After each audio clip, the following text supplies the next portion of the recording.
Picture this quietly. No trumpet, no warning, no headlines, just Jesus, returning in 2026. Not arriving at a global conference, not walking onto a lit altar with a countdown clock, but stepping into a regular church service, sitting at the back, watching, listening. Would he feel at home or feel like a stranger in his own house? This question isn't meant to accuse, it's meant to awaken, because somewhere along the way, faith became loud, leadership became distant, and the church, in many places, began to feel more powerful than pastoral. Titles grew longer, platforms grew higher, but hearts? That's the part many people quietly worry about. This is for the believers who still pray but feel confused, for the ones who love Jesus but struggle with the system around him, for those who were told not to question, not to doubt, not to speak, even when something felt wrong. If Jesus returned in 2026, would he recognize today's church leadership as a reflection of his heart? Or would he pause, grieve, and start asking questions? Stay with this. Read slowly. And if this speaks to you, follow for more honest conversations about faith, power, and truth. Chapter 1. The Jesus who served versus the leadership we celebrate. Jesus never tried to look important. That alone is unsettling. He didn't chase titles. He didn't build personal empires. He didn't demand special seats, exclusive access, or unquestionable loyalty. In fact, the people he challenged the most were religious leaders who loved recognition more than responsibility. He washed feet. In 2026, church leadership often looks very different. Bishops and patriarchs are introduced with honorifics that stretch longer than their sermons.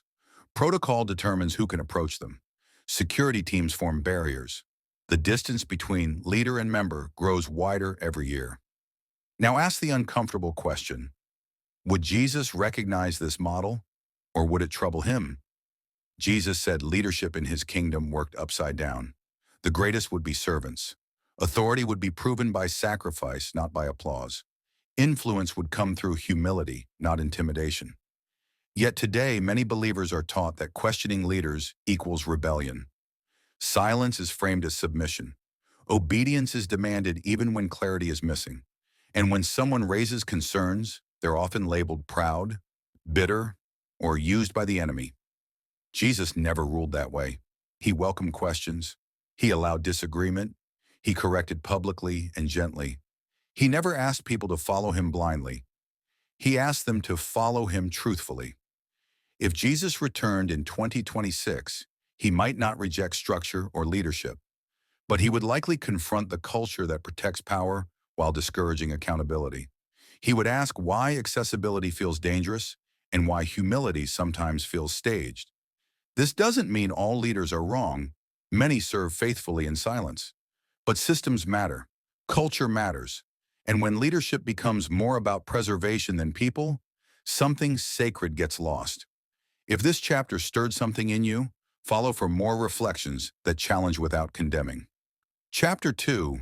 Money, Influence, and the Quiet Weight on Believers. Jesus never avoided conversations about money, not because he loved it, but because he knew what it could do to the soul. If Jesus returned in 2026, he would walk into churches filled with financial language, seeds, vows, sacrifices, breakthroughs, offerings layered with promises. And then he might step outside and notice something painful. Exhausted members, struggling families, quiet desperation behind Sunday smiles. The question wouldn't be, why does the church have resources? It would be, why are my people carrying so much weight? In many places, church giving has shifted from generosity to pressure. People give out of fear, fear of missing blessings, fear of disobedience, fear of falling behind spiritually. Meanwhile, transparency often feels optional. Asking where money goes can feel like crossing a spiritual line. But Jesus crossed those lines all the time. He watched how money was collected. He noticed who gave easily and who gave at great cost. He condemned systems that allowed the vulnerable to be drained in the name of devotion. He flipped tables not because commerce existed, but because worship had been turned into a transaction. In 2026, influence has also become currency. Churches compete for relevance. Leaders compete for reach. Faith is live-streamed, branded, optimized. None of these things are inherently wrong, but they become dangerous when image replaces integrity. Would Jesus recognize a church where success is measured more by numbers than by healing? Where influence matters more than impact? Where people are told to trust without ever being informed? The early church shared openly. They carried one another's burdens. No one was above accountability. That spirit feels rare today, and Jesus would notice. This isn't a call to stop giving. It's a call to restore honesty, compassion, and balance. Jesus never demanded from people what he wasn't willing to give himself. If this chapter made you reflect, follow for more conversations that bring faith back to the heart. Chapter 3, Authority, Accountability, and the Church. Jesus would rebuild. If Jesus returned in 2026, he wouldn't just ask questions, he would invite change. The biggest tension in today's church isn't belief, it's trust.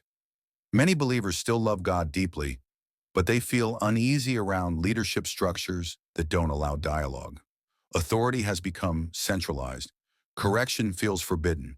And when leaders fall, the damage spreads far beyond the pulpit. Jesus never built a faith that depended on one personality. He built a body. Yet today, when bishops or patriarchs step aside, entire ministries shake. Succession becomes chaotic. Power struggles emerge. Loyalty is tested. That alone raises a quiet but serious question. Was the foundation Christ or charisma? Jesus would likely call the church back to simplicity, not smaller vision, but clearer purpose. He would remind leaders that authority exists to serve, not to silence. That accountability doesn't weaken faith, it protects it. Younger generations are watching closely. Many aren't rejecting Jesus. They're rejecting environments where questions are punished and transparency feels threatening. They want truth without theatrics, leadership without intimidation, faith without fear. If Jesus returned, he might sit with the wounded first, the ones who left quietly, the ones who were hurt spiritually and told to pray it away, the ones who stayed silent to survive. And then, gently but firmly, he would rebuild. Not with condemnation, but with correction. Not with rage, but with truth. He would strip away pride, recenter love, and remind the church that its power was never meant to overshadow its people. So here's the real question. If Jesus returned in 2026, would he recognize today's church leadership? Or would he begin the work of renewal all over again? And maybe the most important question of all, are we willing to be part of that renewal? If this article spoke to you, challenged you, or gave words to something you felt but couldn't say, follow for more honest, emotional, and necessary conversations about faith in the future of the church. Because questioning isn't rebellion. Sometimes it's the first step back to truth.